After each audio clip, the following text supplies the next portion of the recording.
Hi guys, இன்னைக்கு இந்த ட்ராமாவோட 60th எபிசோடுக்குள்ளே போயிடலாம். லாஸ்ட் எபிசோடில் ஜியா வந்துட்டு நம்ம ஹேலனோட பையனும் சேர்ந்து தான் வந்துட்டு இது எல்லாத்தையுமே சதி பண்ணியிருக்காங்க. அதனால் வந்துட்டு நீங்கள் இவங்க கிட்ட கேளுங்க அரசரே அப்படின்ற மாதிரி சொல்ல, இப்போ ஹேலன் வந்து எந்திரிச்சு நின்று என்ன சொல்லிக்கிட்டு இருக்கானா, நான் வந்துட்டு கடவுளோட சாட்சியாக சொல்கிறேன், நான் இந்த மாதிரி வந்துட்டு ஜியாவுக்கு எதிராகவோ ஜியாவோட பையனுக்கு எதிராகவோ ஏதாவது வந்து பிளான் பண்ணியிருந்தா என்னோட உயிர் அந்த கடவுள் எடுத்துக்கட்டும் அப்படின்ற மாதிரி சொல்லி சத்தியம் பண்ணுறா. அண்ட் அது மட்டும் இல்லாமல் என்னோட பையனோட வாழ்க்கையும் வந்துட்டு நாசமாக போகட்டும், எனக்கு வந்துட்டு மறுபிறப்பே இல்லாமல் போகட்டும் அந்த மாதிரிலாம் சொல்லிக்கிட்டு இருக்கா. தென் அதுக்கப்புறம் ஜியாவை பார்த்து என்ன கேட்டுக்கிட்டு இருக்கானா, ராணி இறந்து போனதில்ல, ராணியோட இளவரசன் இறந்து போனதில்ல, அதுக்கப்புறம் ஆரவ் இறந்து போனது, பேய் அண்ட் ஈயோட சைல்டு இறந்து போனது, இது எல்லாமே வந்துட்டு உனக்கு பங்கு இல்லைன்னு சொல்லிட்டு நீயும் வந்துட்டு உன்னோட குழந்தை மேலே சத்தியம் பண்ண அப்படின்ற மாதிரி சொல்ல, இப்போ அவள் கையை தூக்குறா. ஆனால் சத்தியம் பண்ண வாய் வரமாட்டேங்குது, கொஞ்சம் பயப்படுறா சத்தியம் பண்ணுறதுக்கு.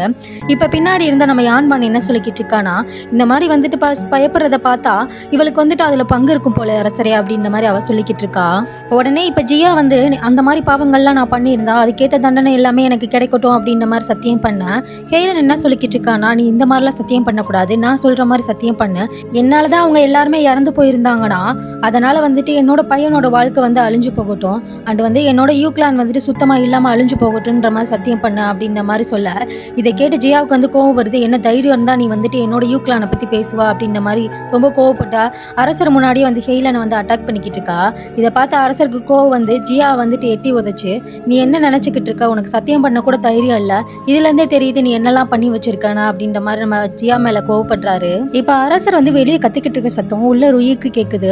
ரோங் போய் என்ன சொல்லிக்கிட்டு இருக்கானா, அரசர் வந்து ரொம்ப கோவமாக இருக்காரு போல, அவரை போய் நீங்கள் ஏதாவது பேசி தடுக்கிறீங்களா அப்படின்ற மாதிரி சொல்ல, இல்லை அரசர் வந்துட்டு இதை நினச்சி ரொம்ப நாளாக வந்து நைட்டில் தூங்காமல் இருந்தார், ஆல்ரெடி வந்து ஜியா மேலேயும் அவளோட பையன் மேலேயும் வந்துட்டு சந்தேகம் இருந்துச்சு, ஸோ இன்னைக்கு அந்த கோவம்லாம் வந்துட்டு வெளியே வருது, நானே போனாலும் அதை தடுக்க முடியாது அப்படின்ற மாதிரி சொல்லிக்கிட்டு இருக்கா. இப்போ சர்வெண்ட் லியோவை கூப்பிட்டு அரசர் என்ன சொல்லிக்கிட்டு இருக்காருன்னா, இனிமேல் வந்து யோங்செங்கை வந்துட்டு டியூக்கா வந்துட்டு அறிவிச்சிருங்க, அதாவது வந்துட்டு ஒரு சின்ன லேண்டுக்கு வந்துட்டு ஓனராக இருப்பாங்கள்ல, அவங்கள பிரபுக்கள்னு சொல்லுவாங்கள்ல, அந்த மாதிரி அறிவிச்சிருங்க. இன்னையிலேருந்து அவனுக்கும் இந்த அரச பரம்பரைக்கும் வந்துட்டு எந்த சம்மந்தமும் கிடையாது. அதுக்கப்புறம் அவன் ஆசைப்பட்ட மாதிரி அரசரோட பிரதருக்கு வந்துட்டு ஒரு பொண்ணு இருப்பாள், அவளுக்கு வந்துட்டு கல்யாணம் பண்ணி அனுப்பிடுங்க அப்படின்ற மாதிரி சொல்ல, ஜியா வந்துட்டு அரசரோட காலை பிடிச்சிக்கிட்டு ரொம்ப கெஞ்சிரா, நீங்கள் வந்துட்டு என்னையை கைவிடலாம், ஆனால் வந்துட்டு உங்கள் பையன் அவனை கைவிட்டுறாதீங்க அப்படின்ற மாதிரி சொல்லிக்கிட்டு இருக்கா. இந்த மாதிரி வந்துட்டு நன்றி இல்லாத ஒரு பையன் எனக்கு தேவை இல்லை அப்படின்ற மாதிரி அரசர் வந்து ஸ்ட்ராங்கா சொல்லிடுறாரு. அங்கிருந்து ஜியாவை வந்துட்டு தரன்னு பிடிச்சி இழுத்துட்டு போயிடுறாங்க. அண்ட் அது மட்டும் இல்லாம ஜியா இனிமேல் வந்துட்டு காமனரா அறிவிக்கப்படுறா அப்படின்ற மாதிரி சொல்லிடுறாங்க. கிட்டத்தட்ட வந்துட்டு எந்த ஒரு பொசிஷனுமே அவ கிடையாது, ஒரு நார்மலான மனுஷி அவளை பொறுத்த வரைக்கும். தென் 4 நாள் ஃபுல்லா வந்துட்டு அவ ஹவுஸ் அரெஸ்ட்ல தான் இருக்கணும், அந்த பேலஸை விட்டு அவ வெளியவே வரக்கூடாது, அவ கூட வேற யாருமே இருக்க மாட்டாங்க, அவ மட்டும் தான் அங்க பேலஸ்ல வந்துட்டு தனியா இருக்கணும் அப்படின்ற மாதிரி சொல்லி அனுப்பி விட்டுறாரு. இங்க நடந்த எல்லா விஷயத்தையுமே வந்துட்டு வெளியே இருந்து ஹேலனோட பையன் வந்து கேட்டுக்கிட்டு தான் இருக்கான். இப்போ அவங்க வெளியே வர்றது தெரிஞ்சுக்கிட்டு அங்கேருந்து அவனுமே ஓடி போயிடுறான். அங்கே கட் பண்ணி நம்ம ருயியை தான் காமிக்கிறாங்க.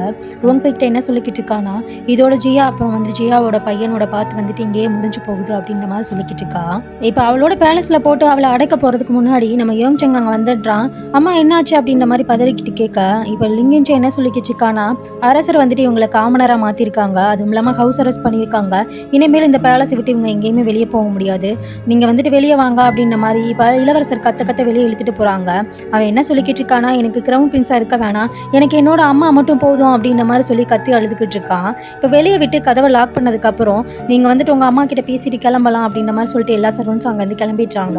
இப்போ உள்ள இருக்க ஜியா வந்துட்டு இப்போ டோரை லாக் பண்ணதுக்கப்புறம் இளவரசர் அங்கேருந்து போயிட்டாருன்னு நினச்சிக்கிட்டு, அரசரே நீங்கள் என்னை கைவிடலாம், உங்கள் பையனை வந்து கைவிடக்கூடாதுன்னு சொல்லி கத்தி அழுதுகிட்டு இருக்கா.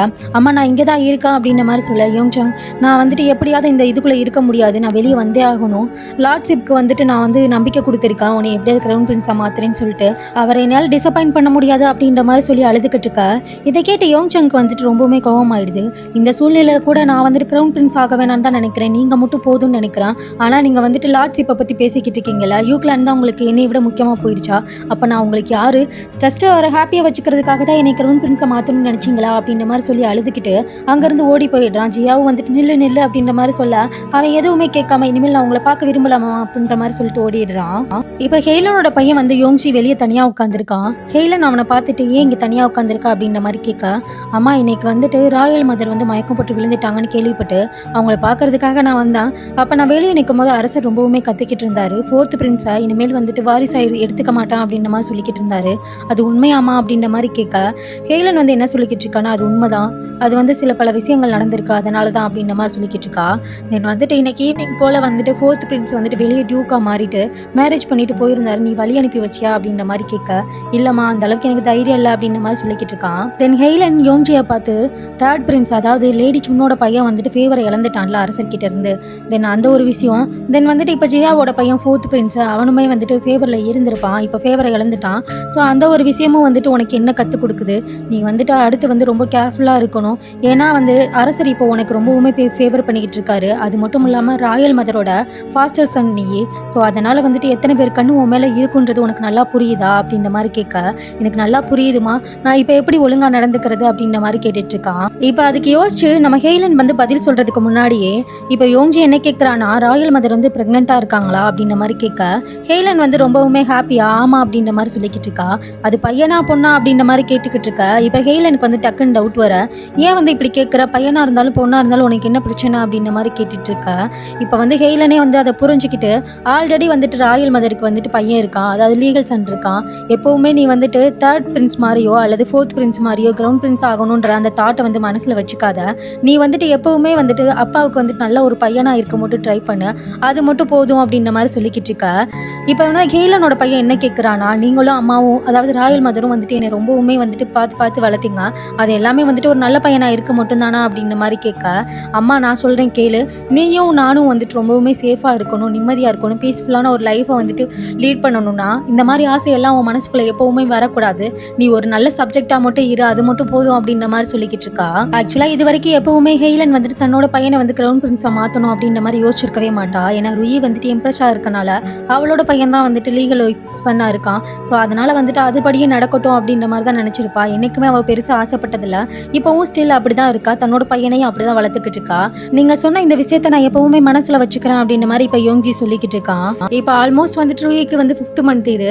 ஸோ வந்துட்டு ரூயி, எம்ப்ரஸ் டோவாகர் அப்புறம் அரசர் 3 பேருமே வாக்கிங் போய்கிட்டு இருக்கா. எம்ப்ரஸ் டோவாகர் வந்துட்டு பேபிக்கு வந்துட்டு எப்படி இருக்குது, எத்தனை மந்த் ஆகுது அப்படின்ற மாதிரி கேட்க, 5th மந்த் முடிஞ்சிருக்கு அப்படின்ற மாதிரி சொல்லிக்கிட்டு இருக்கா. இப்போ அரசர் வந்துட்டு, நாங்கள் அடிக்கடி பேசிக்கிட்டு இருக்கும் போது ஜிங்ஸியை பற்றி தான் பேசிப்போம், அவள் தான் வந்து பிறக்க போகிறான்னு எங்கள் 2 பேருக்கும் தோணுது அப்படின்ற மாதிரி சொல்ல, எம்ப்ரஸ் டோவாகர் என்ன சொல்லிக்கிட்டு இருக்கானா, ஆனால் ருயியோட வயிற்றை பார்க்கும்போது பாயிண்டி பெல்லியாக இருக்குது, தென் வந்துட்டு அவள் அதிகமாக வெயிட் போடலை, இதை வச்சு பார்க்கும்போது எனக்கு என்னமோ பிரின்ஸ் தான் பிறக்கும்னு தோணுது அப்படின்ற மாதிரி சொல்ல, நம்ம அரசர் என்ன சொல்கிறான்னா, எந்த குழந்தையோ சரி அது வந்து ஹெல்த்தியாக பிறந்தா போதும் அப்படின்ற மாதிரி சொல்லிக்கிட்டு இருக்க. இப்போ ஒரு சர்வெண்ட் வந்துட்டு நம்ம ஆஸ்ட்ராலஜிலேருந்து வந்து உங்களை பார்க்கணுன்னு ஆசைப்பட்றாங்க அப்படின்ற மாதிரி சொல்லிக்கிட்டு இருக்காங்க. சரி ஓகே அவங்கள வர சொல்ல அப்படின்ற மாதிரி அரசர் சொல்ல, பக்கத்தில் இருக்க எம்ப்ரஸ் வந்துட்டு எப்பயுமே அவங்க சொன்னாங்கன்னா அக்யூரேட்டாகவும் சொல்லுவாங்க அண்ட் வந்துட்டு ஸ்வீட் நியூஸாக தான் சொல்லுவாங்க, இந்த தடவை அந்த மாதிரி தான் சொல்ல போகிறாங்க அப்படின்ற மாதிரி சொல்லிக்கிட்டு இருக்கா. இப்போ அந்த ஆஸ்ட்ராலஜி ஆஃபீஸில் இருந்துட்டு அந்த ஜோசியர் வந்து என்ன சொல்லிக்கிட்டு இருக்காருன்னா, எஸ்டர்டே நைட்டு வந்துட்டு நான் எரிஞ்சு போகிற ஒரு பர்பிள் ஸ்டாரை பார்த்தேன், அது எம்பரஸ் ஸ்டாரு, அது ரொம்பவுமே நல்சகுணம். இப்போ வந்துட்டு ராணி வேறு ப்ரெக்னெண்ட்டாக இருக்காங்க, ஸோ பிறக்க போகிற குழந்தை வந்துட்டு இந்த அரண்மனைக்கே வந்துட்டு நல்ல காரியத்தை கொண்டு வரப்போகுது அப்படின்ற மாதிரி சொல்லிக்கிட்டு இருக்கா. இப்போ எல்லாருமே அதை கேட்டு சந்தோஷப்படுறாங்க. அரசரும் வந்துட்டு ரொம்பவுமே ஜோசியத்தை நம்புவார், அவர் ரொம்பவுமே சந்தோஷப்பட. ஆனால் ருயி வந்துட்டு பெருசாக எதுவுமே ரியாக்ட் பண்ணிக்கல. இப்போ எம்ப்ரஸ் டோவாகர் அரசர்கிட்ட யோங்சங் வந்து கல்யாணம் முடிச்சதுக்கப்புறம் தன்னோட மனைவியை கூட்டிகிட்டு எனக்கு வந்துட்டு ஆசீர்வாதம் வாங்குறதுக்காக அரண்மனைக்கு வரான், நீ போய் அவனை பார்க்குறியா அப்படின்ற மாதிரி கேட்க, அரசர் வந்துட்டு நான் தான் அவனை பிரபுவை அறிவிச்சிட்டேன்ல, இனிமேல் அவன் என்னோட பையன் கிடையாது, நான் இதுக்கு போய் பார்க்கணும், அது மட்டும் இல்லாமல் அரசவையில் எனக்கு ஏகப்பட்ட வேலை இருக்குது அப்படின்ற மாதிரி சொல்லிக்கிட்டு இருக்கான். இப்போ ருயும் வந்துட்டு ப்ரெக்னெண்ட்டாக இருக்கனால அவளாலையும் பார்க்க முடியாது, நாங்கள் சில கிஃப்ட்ஸ் மட்டும் வந்துட்டு ரெடி பண்ணி அனுப்புகிறோம் அப்படின்ற மாதிரி சொல்லிக்கிட்டு இருக்க. இப்போ எம்ப்ரஸ் டோவாகரும் வந்துட்டு நான் மட்டும் எதுக்கு பார்க்கணும், என்னாலையும் வந்து பார்க்க முடியாது, நான் வேணா கிஃப்ட்லாம் வந்துட்டு ரெடி பண்ணி அனுப்புகிறேன், உங்கள் சட்டப்படியே நடக்கட்டும் அப்படின்ற மாதிரி சொல்லிடுறா. யோங்சங் இப்போ அவனோட மனைவியை கூட்டிகிட்டு இப்போ வந்துட்டு அரசவைக்குள்ளே வந்திருக்கா. இப்போ அரசர் அரசி அப்புறம் எம்ப்ரஸ் டோவாகர் யாரையுமே வந்து பார்க்க முடியாதனால எனக்கு ரொம்ப அவமானமாக இருக்குது, இப்படி தான் நடக்கும்னு தெரிஞ்சிருந்தா நான் கண்டிப்பாக வந்துட்டு உள்ளே வந்திருக்கவே மாட்டேன், இப்போ எல்லோரும் முன்னாடி அவமானமாக இருக்குது அப்படின்ற மாதிரி சொல்லிக்கிட்டு இருக்கா. அது மட்டும் இல்லாமல் இப்போ வந்துட்டு ஜியாவோட பேலஸை வந்து கடந்து போகும்போது அந்த இடத்துல ஒரு நிமிஷம் ஸ்டக் ஆகி வந்துட்டு நிற்கிறான் யோங்சங். அதை பார்த்துட்டு நீங்கள் வந்து உங்கள் அம்மாவை பார்க்க போகிறீங்களா என்ன, ஆனால் நான் பார்க்க வர மாட்டேன், ஏன்னா உங்கள் அம்மானால தான் உங்களுக்கு இந்த நிலைமை, நீங்கள் எவ்வளோ ஃபேவர்ஃபுல்லாக இருந்தீங்க, இப்போ வந்து இந்த நிலைமைக்கு ஆளாகிறதுக்கு உங்கள் அம்மா தான் காரணம் அப்படின்ற மாதிரி சொல்லிக்கிட்டு இருக்கா. இதை கேட்ட யோங்சங் வந்துட்டு என்ன இருந்தாலும் அவங்க உன்னோட மதரின்லா, நீ இந்த மாதிரிலாம் பேசுறது சரியில்லை அப்படின்ற மாதிரி சொல்லிக்கிட்டு இருக்கான். அது மட்டும் இல்லாமல் அரசர் வந்துட்டு எனக்கு அனுமதி கொடுக்காம என்னாலையும் போய் என்னோட அம்மாவை பார்க்க முடியாது, அதனால் நானுமே உள்ளே போகிறதில்ல அப்படின்ற மாதிரி சொல்லிட்டு அங்கேருந்து கிளம்பிடுறான். ஆல்ரெடி அரசரோட ஒய்ஃப் மட்டும்தானே வந்துட்டு இந்த மாதிரி நெயில்ஸ்லாம் வளர்த்து நெயில் கார்டு போட்டுக்க முடியும். ஸோ இப்போ அந்த நெயில்ஸ்லாம் வந்து கடிச்சு துப்பிக்கிட்டு இருக்கா. ஜியாவுக்கு வந்து மருந்து கொடுக்க எனக்கு இந்த அரண்மனையோட மருந்தெல்லாம் குடிக்கிற அளவுக்கு தகுதி இல்லை அப்படின்ற மாதிரி சொல்லிக்கிட்டு இருக்கா. நீங்கள் இந்த மருந்தெல்லாம் குடிக்கலைன்னா உங்களோட இல்னஸ் வந்துட்டு எப்படி பெட்டர் ஆகும், இன்னும் மோசமாயிடும் அப்படின்ற மாதிரி சொல்ல அதை அவள் பெருசாகவே கண்டுக்கல. சரி யூங் செங் வந்துட்டு ஆல்ரெடி மேரேஜ் ஆகிடுச்சுல, ஏன் அவனோட ஒய்ஃபை கூட்டிகிட்டு வந்து இன்னும் என்னைய பார்க்கல அப்படின்ற மாதிரி சொல்ல அரசர் வந்துட்டு இந்த பேலஸ்குள்ளே இனி யாரையுமே வரக்கூடாதுன்னு சொல்லியிருக்காரு அப்படின்ற மாதிரி சொல்லிக்கிட்டு இருக்கா. அது மட்டும் இல்லாமல் இப்போ யோங் செங் வந்துட்டு மேரேஜ் பண்ணியிருக்க பொண்ணு வந்துட்டு ரொம்பவுமே நோபல் ஃபேமிலியை சேர்ந்தவ. ஸோ அதனால் வந்துட்டு காமனராக இருக்கவங்கள வந்துட்டு கண்டிப்பாக பார்க்க வரமாட்டான், அதனால் பிரின்ஸாலையும் வர முடியாது அப்படின்ற மாதிரி சொல்ல இப்போ ஜியாவுக்கு வந்துட்டு ரொம்பவுமே கஷ்டமாக இருக்குது. என்ன மாதிரி ஒரு அம்மா வந்துட்டு அவங்களுக்கு சுத்தமாக பிரயோஜனமே இல்லைல்ல. அது மட்டும் இல்லாமல் என்னோட இந்த நிலமையில வந்துட்டு என் கூட யாருமே இல்லை. நான் வந்துட்டு இப்போ வந்து என்னோட பசங்களை வந்து பார்க்கணும் மட்டும்தான் ஆசைப்பட்றேன், ஆனால் அதுக்கு கூட வந்து அரசர் அனுமதிக்க மாட்டேங்கிறாரு அப்படின்ற மாதிரி பேசிக்கிட்டு இருக்கா.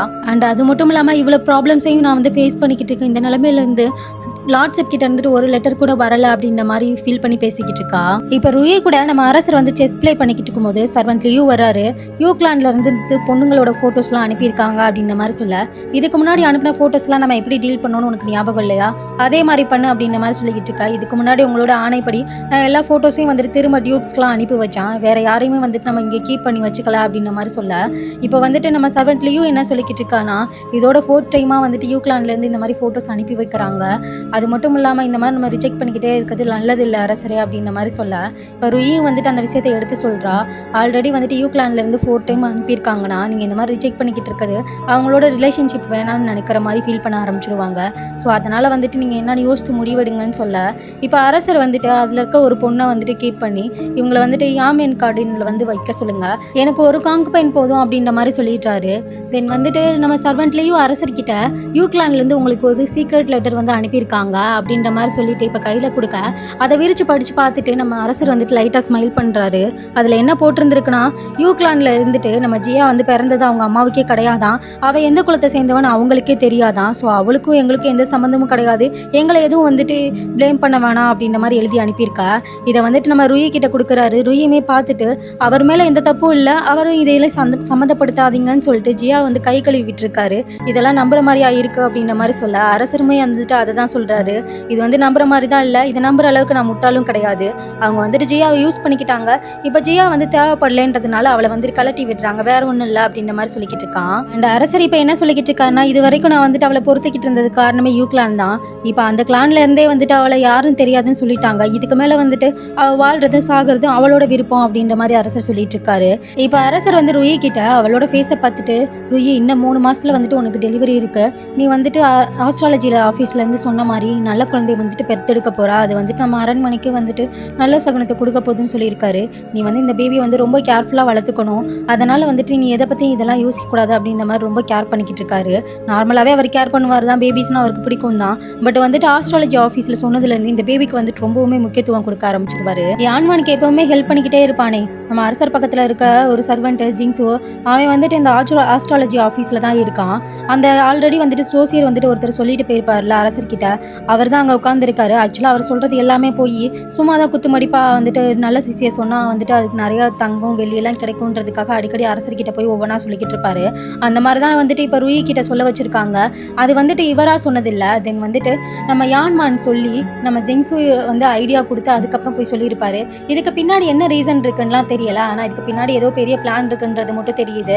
இப்போ ஜிங்ஸு வந்துட்டு ஆல்ரெடி நான் சொன்ன மாதிரி அரசர்கிட்ட சொல்லி உனக்கு வந்துட்டு அதில் நிறையா பணமும் கிடச்சிருச்சு, இப்போ ஹாப்பியா அப்படின்ற மாதிரி கேட்க, நல்ல வேலை இதில் தானே நாங்கள் உயிர் வாழ்ந்துட்டு இருக்கோம், ஏதாவது ஒன்று அரசர்கிட்ட சொல்லணும்ல, நான் என்ன சொன்னாலும் அரசர் நம்புவார் அப்படின்ற மாதிரி சொல்லிக்கிட்டு இருக்காரு. சரி ஓகே, இப்போ நீ சொன்ன அந்த நல்சகுனம் இருக்க அந்த பேபி வந்துட்டு ஒழுங்காக பிறக்கலைன்னா என்ன பண்ணுறது அப்படின்ற மாதிரி கேட்க, அது எப்படி ஒழுங்காக பிறக்காம போகும், அதெல்லாம் கரெக்டாக பிறந்துரும் அப்படின்ற மாதிரி சொல்ல, ஒருவேளை ஏதாவது பிரச்சனை வந்துட்டா அப்படின்ற மாதிரி கேட்குறான். அதுக்கு என்ன, என்னோட டீம் இருக்குல்ல, அதுக்கும் நாங்கள் ஏதாவது ஒரு கதை சொல்லுவோம் அப்படின்ற மாதிரி சொல்லிக்கிட்டு இருக்க. இப்போ யான்வானோட சர்வெண்ட் வந்துட்டு சிரிச்சுக்கிட்டு இருக்கான். அதாவது நம்ம ஜிங்ஸு வந்துட்டு இல்லத்தனமாக ஒரு சிரிப்பு சிரிச்சுக்கிட்டு இருக்கான். இதோட இந்த ட்ராமாவோட 60th எபிசோடு முடிஞ்சு. என்னோட அப்கமிங் வீடியோஸ் பார்க்குறதுக்கு மறக்காமல் என்னோட சேனல் லைக் பண்ணி சப்ஸ்கிரைப் பண்ணி உங்கள் ஃப்ரெண்ட்ஸ்க்கு வந்து ஷேர் பண்ணிவிடுங்க. Thank you guys.